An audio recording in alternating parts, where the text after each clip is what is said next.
Christopher Nolan ചേട്ടൻ്റെ ഏറ്റവും പുതിയ സിനിമ ദി ഒഡീസി തിയേറ്ററിൽ പോയി കണ്ടു. തിരിച്ചു വന്നിരിക്കുകയാണ്. ആ സിനിമയെക്കുറിച്ചാണ് നമുക്ക് സംസാരിക്കാനുള്ളത്. അത് സംസാരിക്കുന്നതിന് മുമ്പേ തിയേറ്ററിൽ വെച്ച് ഒരാൾ ഓടി വന്ന് എനിക്ക് ക്ഷയിക്കാണ്ട് വന്നിട്ട് എന്നോട് പറഞ്ഞ എന്താ അറിയോ, വീഡിയോയിൽ നിർബന്ധമായും ഒന്ന് പറയണമെന്ന് പറയുന്നൊരു കാര്യമാണ്. മറ്റൊന്നുമല്ല, ഇത് ഓൾറെഡി വായിച്ചിട്ടുള്ള ഇതിനെക്കുറിച്ച് ധാരണയുള്ള ചില ആളുകളുണ്ട്. അവർ തിയേറ്ററിൽ വന്നിരുന്നിട്ട് സിനിമ നടന്നുകൊണ്ടിരിക്കുമ്പോൾ തന്നെ ഇവരുടെ വായിച്ചുള്ള അറിവുകൾ തൊട്ടടുത്തുള്ള ആളുകൾക്ക് പകർന്നു കൊടുത്തുകൊണ്ടേയിരിക്കും. കോൺസ്റ്റൻ്റായി പകർന്നു കൊടുത്തുകൊണ്ടിരിക്കും. ഇത് ചിലപ്പോൾ കൂടെ വരുന്ന ആൾക്ക് ഇയാൾ ഭയങ്കര അറിവേറ് തന്നെ എന്നൊക്കെ ചിലപ്പോൾ തോന്നിയേക്കാം. പക്ഷേ ഈ അപ്പുറത്തും ഇപ്പുറത്തും ഇരിക്കുന്ന സിനിമ ആസ്വദിക്കുന്ന ആളുകൾക്ക് നിങ്ങളൊരു ശല്യമാണ്.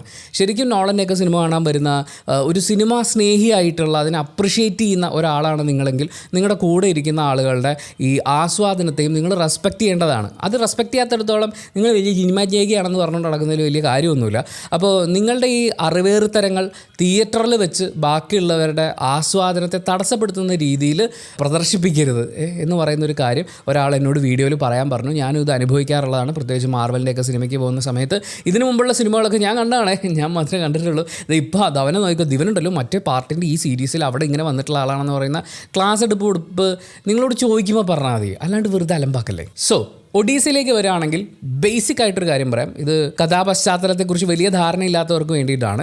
സ്പാർട്ടയിലെ ഹെലനോസ് സ്പാർട്ടയെ ട്രോയ് രാജ്യത്തേക്ക് തട്ടിക്കൊണ്ടുപോകുന്നു. അവർ ഭർത്താവിനെ ഉപേക്ഷിച്ച് പോയതാണ് എന്ന് പറയുന്ന ഒരു കഥയും കൂടിയുണ്ട്. എന്തായാലും ഹെലനോസ് സ്പാർട്ടയെ ട്രോയിലേക്ക് കൊണ്ടുപോകുന്നു. അപ്പോൾ ഈ ട്രോയിൽ നിന്ന് ഹെലനോസ് സ്പാർട്ടയെ മോചിപ്പിക്കാൻ വേണ്ടിയിട്ട് സ്പാർട്ടയിൽ നിന്നും പിന്നെ മറ്റ് പല രാജ്യങ്ങളിൽ നിന്നും ആയിട്ടുള്ള രാജാക്കന്മാരും വലിയ പോരാളികളും കൂടി നേരെ ട്രോയിലേക്ക് ചെല്ലുകയാണ്. പിന്നീട് സംഭവിക്കുന്നതാണ് ട്രോജൻ വാർ. ട്രോജൻ വാർ അത്ര എളുപ്പമൊന്നും ആയിരുന്നില്ല. നമുക്കങ്ങനെ തകർത്ത് ഇടിച്ചു കയറാൻ പറ്റാത്തൊരു കോട്ടയായിരുന്നു ഈ ട്രോയ് നഗരത്തിൻ്റെ ഒരു വലിയ ശക്തി എന്ന് പറയുന്നത്. ഏതാണ്ട് 10 വർഷത്തോളം ഈ ട്രോജൻ യുദ്ധത്തിന് ചെന്നിട്ടുള്ള ആൾക്കാർ ട്രോയ് നഗരത്തിൻ്റെ പുറത്ത് തമ്പടിച്ച് കടൽ തീരത്ത് കാറ്റും കൊണ്ട് കിടക്കേണ്ടി വന്നു. പക്ഷേ ഏറ്റവും അവസാനം അവരൊരു കുതിരയുടെ രൂപത്തിൽ പടയാളികളെ മുഴുവൻ അകത്തൊളിപ്പിച്ച് ഒരു കുതിരയെ ഇവർക്ക് തന്നെ ഗിഫ്റ്റായി കൊടുത്തിട്ട് അവരവിടുന്ന് പോയി എന്നുള്ള ഒരു കാര്യം അവർ ബോധിപ്പിച്ചു ട്രോയ് നഗരത്തിലുള്ള ആളുകളെ. ഈ നഗരത്തിലുള്ള ആളുകൾ യുദ്ധം ജയിച്ചല്ലോ എന്ന് പറയുന്ന സന്തോഷത്തിൽ ഈ കുതിര എടുത്തുകൊണ്ട് വന്ന് കോട്ടയ്ക്കകത്ത് വെച്ചിട്ട് അവർ സുഖമായിട്ട് കിടന്നുറങ്ങി. അതൊരു ഓഫറിംഗ് ആണല്ലോ ദൈവത്തിന് കൊടുക്കുന്നത്. അപ്പോൾ അവരിത് അതിനകത്ത് വെച്ച് കിടന്നുറങ്ങി. രാത്രി അതിനകത്തുള്ള പടയാളികൾ ഇറങ്ങി വന്ന് ഈ ട്രോയ് നഗരം മുഴുവൻ ചുട്ടു ചാമ്പലാക്കി എന്ന് പറയുന്നതാണ് കഥ. ഇത് ട്രോയ് എന്ന് പറയുന്ന സിനിമയിൽ നമുക്ക് കാണാൻ പറ്റും. എന്തായാലും ആ യുദ്ധം വിജയിച്ചതിന് ശേഷം ആ യുദ്ധത്തിൻ്റെ വിജയശില്പി എന്ന് വിശേഷിപ്പിക്കപ്പെടുന്ന ഒഡീസിയസ് അദ്ദേഹം സ്വന്തം രാജ്യത്തേക്ക് തിരിച്ചു നടത്തുന്ന യാത്ര, അതാണ് ഒഡീസി എന്ന് പറയുന്ന ഈ സിനിമയിൽ നമ്മൾ കാണുന്നത്. പുള്ളി സ്വന്തം നാട്ടിൽ നിന്ന് പുറപ്പെടുമ്പോൾ ഭാര്യയുണ്ട്, ഒരു കൈക്കുഞ്ഞുണ്ടായിരുന്നു. ആ കുഞ്ഞ് വളർന്ന് വലുതായി അവൻ പ്രായപൂർത്തിയാവുന്ന ഒരു അവസ്ഥയിലേക്ക് എത്തുന്നു. ഇപ്പോൾ വരാമെന്ന് പറഞ്ഞിട്ട് പോയിട്ടുള്ള കെട്ടിയവൻ ഇതുവരെ തിരിച്ചെത്തിയിട്ടില്ല. ഈ രാജ്ഞിയെയും രാജ്യത്തെയും നമുക്ക് കിട്ടിയാൽ കൊള്ളാം എന്ന് പറഞ്ഞ് സ്വപ്നങ്ങൾ കണ്ടുകൊണ്ട് നടക്കുന്ന ആളുകൾ ആ രാജ്യത്തിന് ചുറ്റും അല്ലെങ്കിൽ രാജ്ഞിക്ക് ചുറ്റും എന്ന് പറയുന്ന ഒരു സാഹചര്യം. അപ്പോൾ അവർക്കാണെങ്കിലും മറ്റ് രാജ്യത്തുള്ള ആളുകൾക്കാണെങ്കിലും ഈ പയ്യനെ കൊന്നു കഴിഞ്ഞാൽ ഈ രാജ്യം നമുക്ക് പിടിച്ചെടുക്കുക എന്ന് പറയുന്ന പോലത്തെ ഒരു ചിന്തയുണ്ട്. നമ്മുടെ ഒഡീസിയസ് ട്രോയിൽ നിന്ന് പുറപ്പെട്ട് പല ദ്വീപുകളിൽ പലതരം പ്രശ്നങ്ങളെയൊക്കെ ഫേസ് ചെയ്തുകൊണ്ട് അവസാനം ഓർമ്മ നഷ്ടപ്പെട്ട ഒരവസ്ഥയിലാണ്. എന്തായാലും അവിടെ നിന്ന് അയാൾ സ്വന്തം രാജ്യത്തേക്ക് തിരിച്ചു നടത്തുന്ന ആ യാത്ര, ഇതിനിടയിൽ അയാൾ അനുഭവിച്ചിട്ടുള്ള കാര്യങ്ങൾ, ഇതൊക്കെയാണ് ക്രിസ്റ്റഫർ നോളൻ തൻ്റെ സിനിമയിലൂടെ വിഷ്വലി നമുക്ക് കാണിച്ചു തരുന്നത്. ഏറ്റവും ചുരുങ്ങിയ വാക്കുകളിൽ ഗംഭീര എക്സ്പീരിയൻസ് എന്നാണ് പറയാനുള്ളത്. കിഡിലൻ ഓഡിയോ വിഷ്വൽ ട്രീറ്റാണ്. ഐമാക്സിലാണ് സിനിമ, ഐമാക്സ് ഫോർമാറ്റിലാണ് സിനിമ വന്നിട്ടുള്ളത്. പക്ഷേ ഞാൻ ഈ സിനിമ കാണുന്നത് തിരുവനന്തപുരത്ത് ഏരീസ് പ്ലക്സിൽ OD1 എനിക്കറിയാം ഐമാക്സും ഇതുപോലെ നമ്മൾ സാധാരണ തിയേറ്ററിൽ കാണുന്നത് തമ്മിൽ വലിയൊരു ക്രോപ്പ് തന്നെയുണ്ട്. പക്ഷേ വിത്ത് ദാറ്റ് ക്രോപ്പ് ഞാൻ ഭയങ്കരമായിട്ട് എൻജോയ് ചെയ്തു. ഐമാക്സിലായിരുന്നെങ്കിൽ വേറെ ലെവലായിരുന്നതിന് എന്ന് ഐമാക്സ് ഫാൻസ് പറയും, അതിൽ കണ്ടിട്ടുള്ള ആളുകൾ പറയും, എനിക്കും അതറിയാം. പക്ഷേ ഈ ഏരീസ് പ്ലക്സിലെ OD1 തന്നെ ഞാൻ ഭയങ്കര സാറ്റിസ്ഫൈഡ് ആയിട്ടാണ് സിനിമ ഇരുന്ന് കണ്ടത്. അങ്ങനെ എടുത്തു വെച്ചിട്ടുള്ളൊരു സിനിമയാണത്. ഒരു ഗംഭീര തീം ഇതിൽ എന്ന് വെച്ചാൽ നമുക്ക് ഓരോരുത്തർക്കും ഓരോ ക്യാരക്ടേഴ്സിൽ നിന്ന് പോലും ഓരോ തീം കണ്ടെടുക്കാൻ പറ്റും. അത്രയും ഗംഭീരമായിട്ട് എഴുതി ഉണ്ടാക്കിയിട്ടുള്ള ക്യാരക്ടേഴ്സ്, സിറ്റുവേഷൻസ്, ഈവൻ ഡയലോഗ്സ്, അതൊക്കെ ഭയങ്കര ഇമ്പോർട്ടൻ്റാണ്. അതിൻ്റെ കൂടെ പെർഫോമൻസ്, ഇതെല്ലാം കൂടി ചേരുമ്പോഴേക്കും തിയേറ്ററിൽ ഒരു കിഡിലോസ്കി പരിപാടിയാണ് ദി ഒഡീസി എന്ന് പറയുന്ന സിനിമ. നമുക്ക് പെറുക്കി പോസിറ്റീവ്സ് ആയിട്ട് പറയാം. നമ്പർ 1 വിഷ്വലൈസേഷനാണ്. നമ്മളിതിൽ ട്രോജൻ വാർ കാണുന്നുണ്ട്. ആ വാറിൻ്റെ വളരെ പ്രധാനപ്പെട്ട ചില ഭാഗങ്ങൾ കാണുന്നുണ്ട്. ട്രോയ് സിനിമയിലുള്ള ആ സീക്വൻസുകളൊന്നുമില്ല, വേറെ തന്നെ കുറേ സാധനങ്ങൾ ഇതിനകത്ത് കാണുന്നുണ്ട്. അതിൻ്റെ ഭീകരതയെ ശരിക്കും പറഞ്ഞാൽ എന്താ പറയുക, ഈ ഭയങ്കരമായിട്ട് ഈ രക്തം ഇങ്ങനെ ഒഴുകി വരിക എന്ന് പറയുന്നതിനപ്പുറത്തേക്ക് ആ യുദ്ധം കൊണ്ട് ആ നഗരത്തിലുള്ള ആളുകൾക്ക് അല്ലെങ്കിൽ ആ രാജ്യത്തുള്ള ആളുകൾക്ക് ഒറ്റ രാത്രി കൊണ്ട് എന്തൊക്കെ നഷ്ടമായി, അതിനുശേഷം ഈ പോരാളികൾ എന്ന് പറയുന്ന ആളുകൾ ചെയ്തു കൂട്ടുന്ന കാര്യങ്ങൾ, ആ ഒരു യുദ്ധത്തിൻ്റെ ഭീകരത മുഴുവൻ എന്ന് വെച്ചാൽ ജയിക്കുന്ന ആളുകൾക്ക് ഇവിടെ നഷ്ടങ്ങൾ സംഭവിക്കുന്നുണ്ടല്ലോ, അതിനെ കൂടി കാണിക്കുന്ന ഒരു യുദ്ധം പരിപാടിയുണ്ട്.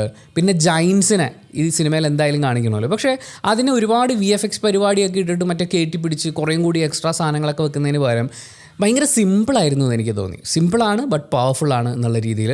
അതുപോലെ കടലിൽ കൂടി ഇവർ യാത്ര ചെയ്യുന്ന സമയത്ത് ഇവർ നേരിടേണ്ടി വരുന്ന സ്റ്റോമുണ്ട്, കൊടുങ്കാറ്റ്, പിന്നെ മറ്റേ ചുഴി, വേറെയും കുറേ അത്ഭുതകരമായിട്ടുള്ള കാര്യങ്ങൾ. ഇതിനകത്തൊരു വിച്ചു വരുന്നുണ്ട്. അപ്പോൾ അവർ ചെയ്യുന്ന ഇതുവരെ ഞാൻ ഈ മന്ത്രവാദിനികൾ സിനിമകളിലൊക്കെ ഇതുവരെ കണ്ടിട്ടുള്ളതെന്ന് ഭയങ്കര ഡിഫറെൻ്റ് ആയിട്ടുള്ള ഒരു ട്രീറ്റ്മെൻറ്റ് ഇതിൻ്റെ അകത്ത് കാണാൻ പറ്റി. അത് ഭയങ്കര രസമായിരുന്നു. അതിഗംഭീരമായിട്ടുള്ള എന്ന് വെച്ചാൽ ഭയങ്കര രസമുള്ള കാഴ്ചകളാണ് നമ്മൾ കാണുന്നത്. കടലിൽ നിന്നുള്ള കാഴ്ചകൾ. ഇതിൽ ഇയാൾ യുദ്ധത്തിന് പുറപ്പെടുന്നതിന് മുമ്പ് ഇദ്ദേഹത്തിൻ്റെ ഭാര്യ ഇയാളോട് സംസാരിക്കുന്ന ചില സാധനങ്ങളൊക്കെ ഉണ്ട്. അപ്പോൾ അതിൻ്റെ ഒരു വിഷ്വലൊക്കെ ആയിട്ട് ഭയങ്കര ബ്യൂട്ടിഫുൾ വിഷ്വൽസാണ്. പക്ഷേ അതിൻ്റെ എല്ലാ ഭീകരതയും നമ്മൾ കാണും എന്നുള്ളതാണ്. പിന്നെ പറയേണ്ടത് സൗണ്ടാണ്. നിങ്ങൾക്ക് കിട്ടാവുന്നതിൽ ഏറ്റവും നല്ല തിയേറ്ററിൽ വെച്ച് തന്നെ ഈ സിനിമ കാണാൻ ശ്രമിക്കുക. ഞാൻ വീണ്ടും പറയുന്നത്, ഞാൻ ഏരീസിലാണ് കണ്ടത്, ഐമാക്സിലല്ല. ഐമാക്സിൽ ഒരു വേറെ ലെവൽ എക്സ്പീരിയൻസ് നമുക്ക് തന്നേനെ. പക്ഷേ അല്ലാത്ത തിയേറ്റേഴ്സും മോശമൊന്നുമല്ല. നല്ല 4K ഡോൾബി അറ്റ്മോസ് ഉള്ള ഒരു തിയേറ്ററിൽ വെച്ച് കാണുകയാണെങ്കിൽ, പ്രത്യേകിച്ച് ഇതിനകത്ത് ഈ ട്രോജൻ ഹോഴ്സിനകത്തുള്ള കാര്യങ്ങൾ, അതുപോലെ ഒരു ജൈൻറ്റ്സ് ഉള്ള ഒരു സ്ഥലത്തേക്ക് ഇവർ പോകുന്നുണ്ട്. പിന്നെ ഒരു സോങ് ഓഫ് സംതിങ് എക്സാക്ട്ലി ഞാൻ ഓർക്കുന്നില്ല. അപ്പോൾ അത് കേട്ട് കഴിഞ്ഞാലുള്ള പ്രശ്നങ്ങളെക്കുറിച്ചൊക്കെ കാണിക്കാൻ വേണ്ടിയിട്ടുള്ളൊരു ഒരു പെർട്ടിക്കുലർ സീക്വൻസ് ഉണ്ട്. അവിടെ നമ്മളെ ഒന്നും കേൾപ്പിക്കുന്നില്ല, നമ്മുടെ ചെവിയിലും വാക്സ് വെച്ച് അടച്ചിരിക്കുകയാണ്. നമ്മൾ ഊഹിക്കുകയാണ് ചെയ്യുക ഇയാൾ എന്താണ് കേട്ടതെന്നുള്ളത്. അപ്പോൾ അതിനെ ഏറ്റവും നല്ല രീതിയിൽ ആ ഇമോഷൻ നമ്മളിലേക്ക്, അതായത് ഇയാൾ പറയുന്നുണ്ട് ഇയാൾ എന്താ കേട്ടതെന്നുള്ളത്. അപ്പോൾ അത് നമുക്ക് ഫീൽ ചെയ്യുന്ന തരത്തിൽ ഗംഭീരമായിട്ടുള്ള ഒരു മ്യൂസിക്കാണ് അവിടെ വരുന്നത്. അതിൻ്റെ സൗണ്ട് ഡിസൈനിങ് അടിപൊളിയാണ്. ഓഡിയോ ഇസ് ടോപ്പ് ലെവൽ പരിപാടി. പിന്നെ പറയേണ്ടത് പെർഫോമൻസുകളാണ്. ഗ്രേറ്റ് പെർഫോമൻസസ് എന്നാണ് എനിക്ക് ഫീൽ ചെയ്തത്. പക്ഷേ കുറച്ചൊരു ഹോളിവുഡിഷ് എന്നാണ് എനിക്ക് പറയാൻ തോന്നുന്നത്. കാരണം ഇതുപോലെ റോമൻ ഗ്രീക്ക് മിത്തോളജി അല്ലെങ്കിൽ ഇതിഹാസം അതൊക്കെ ബേസ് ചെയ്ത് വരുന്ന സിനിമകൾ നമ്മൾ നോക്കുകയാണെങ്കിൽ അവിടെയൊക്കെ ഒരു കടന്നു വരുന്ന ഒരു നാടകീയ ഭാവമുണ്ട്. എന്ന് വെച്ചാൽ അത് ഭയങ്കര നാടകങ്ങളിൽ നിന്നല്ല, നമ്മൾ ഭയങ്കരമായിട്ട് എൻജോയ് ചെയ്യുന്ന വീണ്ടും വീണ്ടും കാണാൻ ഇഷ്ടപ്പെടുന്ന സിനിമകളൊക്കെ ഉണ്ട്. പക്ഷേ അവിടെ നിന്നുള്ള അവിടുന്ന് കുറച്ച് ഇങ്ങോട്ടേക്ക് വന്നിട്ടുള്ളൊരു ബോഡി ലാംഗ്വേജും അതുപോലെ തന്നെ ഡയലോഗ് ഡെലിവറിയിലൊക്കെ നമുക്കത് കാണാൻ പറ്റും. ഈ സിനിമയുടെ സ്റ്റാർ എന്ന് പറയുന്നത് ഇതിനകത്ത് നമ്മുടെ ഒഡീസിയസ് ആണ്. മാറ്റ് ഡേമൻ ചെയ്തിട്ടുള്ള ക്യാരക്ടർ പുള്ളി അത് അടിപൊളിയായിട്ട് എന്ന് വെച്ചാൽ ഈ യുദ്ധത്തിന് ഇയാൾ പുറപ്പെടുന്ന സമയം, അതിന് ശേഷമുള്ള സമയം, ഏതാണ്ട് 10 വർഷത്തിനപ്പുറം പിന്നീടുള്ള യാത്രകളൊക്കെ ആയിട്ട് ഇയാൾ കടന്നു പോകുന്ന മാനസികാവസ്ഥകളൊക്കെ ഉണ്ട്. ശരിക്കും പറഞ്ഞാൽ നമുക്ക് അങ്ങനൊരു മാനസികാവസ്ഥ കൂടി നമുക്ക് കടന്നു പോകാൻ പറ്റുമെന്ന് പോലും തോന്നിപ്പോകുന്ന ചില ഘട്ടങ്ങളുണ്ട്. ഞാൻ ഇവരെ രക്ഷിക്കാൻ വേണ്ടിയാണ് ഇതെല്ലാം ചെയ്യുന്നതെന്ന് പറഞ്ഞിട്ട് നമുക്ക് ചിലപ്പോൾ രക്ഷിക്കാൻ പറ്റാതെ പോയിട്ടുള്ള ആളുകളുണ്ടാകും. നമുക്ക് മരണാനന്തരം ഓണർ ചെയ്യാൻ പറ്റാതെ പോയിട്ടുള്ള ആളുകളുണ്ടാകും. ഇവരെല്ലാവരും നമ്മുടെ മുന്നിൽ വന്ന് കണക്ക് ചോദിക്കുക എന്ന് പറയുന്നത് എന്തൊരു ഭീകരാവസ്ഥയാണ്. അവർക്ക് മുഴുവൻ ഉത്തരങ്ങൾ കൊടുക്കുക, അതിനെ ഭയന്ന് നമ്മൾ ഓടേണ്ടി വരിക. അങ്ങനെയുള്ള, അതായത് പ്രായത്തിൻ്റേതായിട്ടുള്ള ചിന്തകളുടേതായിട്ടുള്ള കുറ്റബോധങ്ങളുടെ ആയിട്ടുള്ള ഒരുപാട് വലിയ ബാഗേജ് ഉള്ള ഒരു ക്യാരക്ടറാണ് ഈ ഒഡീസിയസ് എന്ന് പറയുന്നത്. ആ ക്യാരക്ടറിൻ്റെ എല്ലാ എലമെൻസിനെയും ഇത്രയും ഗംഭീരമായിട്ട് ഒരു ആർട്ടിസ്റ്റ് സ്ക്രീനിൽ കൊണ്ടുവരിക എന്ന് പറഞ്ഞു കഴിഞ്ഞാൽ അത് വേറെ ലെവൽ പരിപാടിയല്ലേ. പിന്നെ നമ്മുടെ ടോം ഹോളണ്ട് സ്പൈഡർമാനായിട്ട് പുള്ളി 10-15 ദിവസം കഴിയുമ്പോൾ വരും. പുള്ളിയാണ് ഇതിനകത്ത് ഒഡീസിയസിൻ്റെ മകൻ്റെ ക്യാരക്ടർ ചെയ്തിട്ടുള്ളത്. ഗംഭീരമായിട്ട് ചെയ്തിട്ടുണ്ട്. ഒരു കൗമാരക്കാരൻ അല്ലെങ്കിൽ ആ ഒരു പ്രായത്തിൽ നിൽക്കുന്ന ഒരാളുടെ ഈ പറയുന്ന കൺഫ്യൂഷനുണ്ട്, ഇനി എന്ത് ചെയ്യണമെന്നുള്ള ഒരു ധാരണയൊക്കെ പുള്ളിക്കുണ്ട്. പക്ഷേ അതെങ്ങനെ തനിക്കത് ശരിയാകുമോ എന്ന് പറയുന്ന കോൺഫിഡൻസ്, അച്ഛനെ കാണാൻ വേണ്ടിയിട്ടുള്ള ആഗ്രഹം, അങ്ങനെ ഒരുപാട് ഇമോഷണൽ ഒരു സിറ്റുവേഷനിലൂടെ കടന്നു പോകുന്ന ആളാണ്. ആ കഥാപാത്രത്തെ ഗംഭീരമായിട്ട് അവതരിപ്പിച്ചിട്ടുണ്ട്. പിന്നെ സെൻഡായ അഥീന ദേവിയായിട്ട് വരുന്നു എന്ന് പറയുമ്പോഴത്തേക്ക് ഒരുപാട് വിമർശനങ്ങൾ തുടക്കത്തിൽ വന്നിട്ടുണ്ടായിരുന്നു. പക്ഷേ വൈ സെൻഡായ എന്നുള്ള ചോദ്യത്തിന് ഈ സിനിമയിൽ ഒരു ഉത്തരമുണ്ട്. ആ ഉത്തരം, ആ മൊമെൻറ്റ് അവരത് ഗംഭീരമായിട്ട് ചെയ്തിട്ടുണ്ട്. നോളൻ അത് വേറെ ലെവലിൽ എക്സിക്യൂട്ട് ചെയ്ത് വെച്ചിട്ടുണ്ട്. അതായത് ആ ചോദ്യങ്ങൾ ചോദിച്ചിട്ടുള്ള കളിയാക്കിയിട്ടുള്ള ആളുകൾ ജസ്റ്റ് ഗോ ആൻഡ് വാച്ച്. നിങ്ങൾ തിയേറ്ററിൽ മനസ്സിലാക്കൂ വൈ സെൻഡായ എന്നുള്ളത്. ഗംഭീരമായിട്ട് അവർ പെർഫോം ചെയ്തിട്ടുണ്ട്. ആൻഡ് ആ ക്യാരക്ടർ, അതിൻ്റെ ഒരു സാധനമുണ്ട്, സിയൂസിൻ്റെ നിയമങ്ങൾ എന്നൊക്കെ പറയുന്ന അങ്ങനത്തെ കുറച്ച് കാര്യങ്ങളുണ്ട്. അപ്പോൾ അത് നിങ്ങൾ തിയേറ്ററിൽ കണ്ട് എൻജോയ് ചെയ്യുക. പിന്നെ പറയേണ്ട ഏറ്റവും ഗംഭീര ക്യാരക്ടർ അന്ന ഹാത്വേ ആണ്. അയ്യോ അടിപൊളി എന്ന് വെച്ചാൽ അവർക്ക് കുറച്ച് സീക്വൻസുകളേ ഉള്ളൂ. ഭർത്താവിനെ കാത്തിരിക്കുന്ന, വർഷങ്ങൾക്കിപ്പുറം തൻ്റെ ഭർത്താവ് തിരിച്ചു വരുമെന്നുള്ള പ്രതീക്ഷയിൽ തന്നെ നിൽക്കുന്ന, വളരെ സ്ട്രോങ് ആയിട്ടുള്ള, അവർ തന്നെ അവരുടെ മകനോട് പറയുന്ന ഇത്രയും എക്സ്പീരിയൻസസ് ഉള്ള, ഇത്രയും സ്ട്രോങ് ആയിട്ടുള്ള ഞാൻ, ഈ ത്രോൺ കാത്തു സൂക്ഷിക്കുന്ന ഞാൻ എന്നൊക്കെ അവർ പറയുമ്പോൾ ആക്ച്വലി അവരങ്ങനെയാണ്. ആ ക്യാരക്ടർ, അതിൻ്റെ ഒരു ഡെപ്ത്ത്, പവർ എന്നൊക്കെ പറയുന്നത്. എന്നാൽ അവർക്ക് മറ്റേ ഭയങ്കര ഇളകി അഭിനയിച്ച് യുദ്ധവും വാളും പരിചയം അതൊന്നുമില്ല. ജസ്റ്റ് ഡയലോഗ്സ്, നോട്ടം. അവരുടെ ഹസ്ബൻഡ് അവരുടെ മടിയിൽ വന്ന് കിടക്കുന്ന സമയത്ത് അവർ മുഖത്തേക്ക് നോക്കിയുള്ള സംസാരങ്ങളുണ്ട്, യാത്ര പറയുന്നത്. പക്ഷേ ഈ അന്ന ഹാത്വേയുടെ കാര്യം പറയുമ്പോഴും അതുപോലെ മാറ്റ് ഡേമൻ്റെ കാര്യം പറയുമ്പോഴും ഇവർ ഈ കാലഘട്ടത്തിൻ്റെ ഒരു ഡിഫറൻസ് ഇല്ലേ, പ്രായത്തിൻ്റെ ഡിഫറൻസ്, അത് കൊണ്ടുവന്നിരിക്കുന്നത് മാൻ അവിടെയാണ് ഈ എക്സ്പീരിയൻസും ടാലൻറ്റും എല്ലാം കൂടി മിക്സപ്പ് ചെയ്തിട്ടൊരു ഒരു ഒരു ഒരു ബ്രില്യൻ സാധനം നമ്മൾ കാണുന്നത്. പിന്നെയും ഒരുപാട് ആർട്ടിസ്റ്റുകളുണ്ട്. റോബർട്ട് പാറ്റിൻസൺ ഉണ്ട്. എനിക്ക് ഏറ്റവും ഇഷ്ടപ്പെട്ടത് ഹിമേഷ് പട്ടേൽ എന്ന് പറയുന്ന ആർട്ടിസ്റ്റാണ്. അത് ഇതിൻ്റെ അകത്ത് നമ്മുടെ ഒഡീസിയസിൻ്റെ കൂടെ പോയിട്ടുള്ള ഒരു വാരിയറാണ്. ഭയങ്കര രസമായിരുന്നു. അത് സിനിമ കണ്ടുകൊണ്ടിരിക്കുന്ന സമയം മുഴുവൻ നമ്മൾ പുള്ളീനെ ഇങ്ങനെ ശ്രദ്ധിക്കും. പുള്ളി ഡിസിഷൻസ് എടുക്കുന്നത്, പുള്ളി പല കാര്യങ്ങളിലും ഈ ഒഡീസിയസിന് മുകളിൽ തീരുമാനം എടുക്കാൻ വേണ്ടിയിട്ട് ശ്രമിക്കുന്നത്, ഇങ്ങനെയുള്ള കുറേ കാര്യങ്ങൾ നമുക്ക് അവിടെ കാണാനുണ്ട്. അതെല്ലാം വളരെ വളരെ ഗംഭീരമായിട്ട് ചെയ്തിട്ടുണ്ട്. എല്ലാവരും അതിഗംഭീരമായിട്ടുള്ള പ്രകടനങ്ങൾ പുറത്തെടുത്തിട്ടുള്ളൊരു സിനിമ. ആൻഡ് ഡയലോഗ്സിലേക്ക് വരുമ്പോൾ അതും കൂടി ഞാൻ പോസിറ്റീവ്സിൽ എഴുതിയിട്ടുണ്ട്. കുറച്ചും കൂടി ഒരു അണ്ടർസ്റ്റാൻഡബിൾ പരിപാടിയിൽ നിൽക്കുന്ന പോലെ എനിക്ക് തോന്നി. കാരണം ഇത്തരം സിനിമകളൊക്കെ വരുമ്പോഴേക്കും നീൽ ബിഫോർ യുവർ കിങ് എന്നൊക്കെ പറയുന്ന പോലത്തെ അങ്ങനത്തെ കുറേ സ്ഥിരം പരിപാടികളൊക്കെ ഉണ്ടല്ലോ.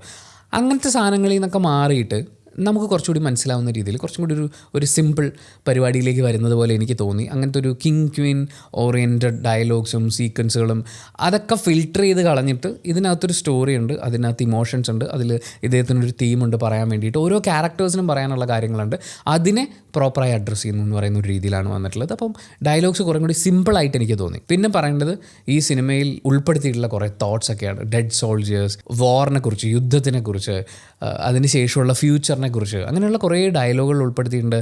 ചില സീക്വൻസുകൾ ഉൾപ്പെടുത്തിയിട്ടുണ്ട്. ഞാൻ വീണ്ടും പറയുന്ന ട്രോജൻ വാറിൻ്റെ അതൊരു വലിയ വിജയമായിട്ടൊക്കെ ആഘോഷിക്കപ്പെടുന്ന രീതിയിൽ സിനിമകളിൽ നമ്മൾ കണ്ടിട്ടുണ്ട്. അതൊരു ആഘോഷമായിട്ട് വരുമ്പോഴും അതിനകത്ത് യുദ്ധം കൊണ്ടുണ്ടാകുന്ന ബുദ്ധിമുട്ടുകളും കാണിച്ചിട്ടുണ്ട്. പക്ഷേ ഇതിനകത്ത് ഇത് കാണിച്ചിരിക്കുന്ന ഒരു ഡിഫറെൻറ്റ് ലെയറിലാണ്. അതിന് ഇടയിൽ ഈ സിയൂസിൻ്റെ കാര്യങ്ങളും കൂടി കണക്ട് ചെയ്തിട്ട് ഈ ഒരു സാധനവും കൂടി കാണുമ്പോഴേക്കും അതിൻ്റെ ഒരു അതെങ്ങനെയാണ് ഈ ഒഡീസിയസിനെ അതിഭീകരമായിട്ട് ബാധിക്കുന്നത് എന്നുള്ളത് ഒരു കവിത പോലെ, കവിതയൊക്കെ വായിക്കുന്ന സമയത്ത് അതിൻ്റെ ഒരു ഡെപ്ത് നമുക്ക് ഫീൽ ചെയ്യാമെന്ന് പറയില്ലേ, അങ്ങനെ ഇയാൾ എടുത്തു വെച്ചിട്ടുണ്ട്. അത്രയും ഗംഭീരമായിട്ടാണ് എനിക്ക് തിയേറ്ററിൽ സിനിമ അനുഭവപ്പെട്ടത്. വളരെ ബ്രില്യൻ്റ് ആയിട്ടുള്ള കുറേ പരിപാടികളുണ്ട്. പക്ഷേ അതെല്ലാം കൂടി എണ്ണിപ്പെറുക്കി പറഞ്ഞു കഴിഞ്ഞാൽ ഒരു സ്പോയിലർ ആവും എന്നുള്ളതുകൊണ്ട് നമ്മൾ ഈ വീഡിയോയിൽ ഉൾപ്പെടുത്തുന്നില്ല. ഇത് തിയേറ്ററിൽ എൻജോയ് ചെയ്യാനുള്ളതാണ്. പറ്റുകയാണെങ്കിൽ ഐമാക്സിൽ തന്നെ കാണുക. കാര്യം ക്രോപ്പായി പോയിട്ടുള്ള ഒരു സീൻ കാണുന്ന സമയത്ത് നമ്മൾ സാധാ തിയേറ്ററിൽ കാണുമ്പോൾ ഇതിൻ്റെ മുകളിലും താഴെ ഇത്രയും ഉണ്ടായിരുന്നു എന്ന് പറയുന്ന നമ്മുടെ ഇമാജിനേഷനിൽ പോലും അത് അടിപൊളിയാണ്. നമുക്കത് കാണിച്ചു തരാൻ പറ്റുന്ന തിയേറ്റേഴ്സ് ഉള്ളപ്പോൾ, ഐമാക്സ് തിയേറ്റേഴ്സ് ഉള്ളപ്പോൾ അതുണ്ടെങ്കിൽ ഒരു കാരണവശാലും മിസ് ചെയ്യാതിരിക്കുക. അല്ലാത്ത പക്ഷം നമ്മുടെ അടുത്തുള്ള ഏറ്റവും നല്ല തിയേറ്ററിൽ ഇത് കാണാൻ വേണ്ടിയിട്ട് ശ്രമിക്കുക. ഇതൊരു വിഷ്വൽ ട്രീറ്റാണ്. പിന്നെ ഇതിൻ്റെ അകത്തുള്ള സാധനങ്ങൾ നിങ്ങൾക്ക് വായിച്ചെടുക്കാൻ പറ്റുമെങ്കിൽ അത് വേറെ തന്നെ ഒരു അനുഭവമായിരിക്കും. ക്ലൈമാക്സ് ഒക്കെ ആകുമ്പോഴേക്കും കുറച്ച് മാസ് എന്നൊക്കെ അങ്ങനെയൊക്കെ നമുക്ക് റീഡ് ചെയ്യാവുന്ന രീതിയിലുള്ള കുറച്ച് സാധനങ്ങളുണ്ട്. പക്ഷേ ഒരു യുദ്ധം എന്ന് പറയുന്നതിനേക്കാൾ, അല്ലെങ്കിൽ യുദ്ധാനന്തരം ഭയങ്കര അഡ്വഞ്ചറസ് ജേണി എന്നുള്ളതിനേക്കാളൊക്കെ കൂടുതൽ ഇതിനകത്ത് ഒരുപാട് ഇമോഷൻസും പിന്നെ ആ കാലഘട്ടത്തിലെ കുറേ കാര്യങ്ങളും എല്ലാം കൂടി ചേരുന്നൊരു സാധനമാണുള്ളത്. അപ്പോൾ കുറച്ച് ക്ഷമ വേണം. 2 മണിക്കൂർ 55 മിനിറ്റ് സിനിമയുണ്ട്. അപ്പോൾ ആ ഒരു ക്ഷമയോടുകൂടി ഈ സിനിമ കണ്ട് മനസ്സിലാക്കാൻ നിങ്ങൾക്ക് പറ്റുകയാണെങ്കിൽ സിനിമ കഴിഞ്ഞിറങ്ങുമ്പോൾ മനസ്സിൽ ഭയങ്കര തൃപ്തിയായിരിക്കും. അപ്പോൾ thank you so much for watching this video. ഞാൻ ഈ വീഡിയോയിൽ പറഞ്ഞതുപോലെ എൻ്റെ പേഴ്സണൽ ഒപ്പീനിയനാണ്. സിനിമ ഓരോരുത്തർക്കും ഡിഫറൻ്റ് ആണ്. നിങ്ങൾ ഈ സിനിമ തിയേറ്ററിൽ കണ്ടിട്ടുള്ള ഒരാളാണെങ്കിൽ നിങ്ങളുടെ അഭിപ്രായങ്ങൾ കമൻറ്റ് ബോക്സിൽ രേഖപ്പെടുത്തുക. കമൻറ്റ് ബോക്സും കൂടി വായിച്ചിട്ട് സിനിമയ്ക്ക് പോകണോ വേണ്ടിയോ തീരുമാനമെടുക്കാൻ കാത്തിരിക്കുന്ന കുറേ ആളുകളുണ്ട്. അവർക്കതൊരു വലിയ സഹായമായിരിക്കും. അപ്പോൾ ചാനൽ സബ്സ്ക്രൈബ് ചെയ്യുന്ന കാര്യവും ഹൈപ്പ് ചെയ്യുന്ന കാര്യവും പരിഗണിക്കുക.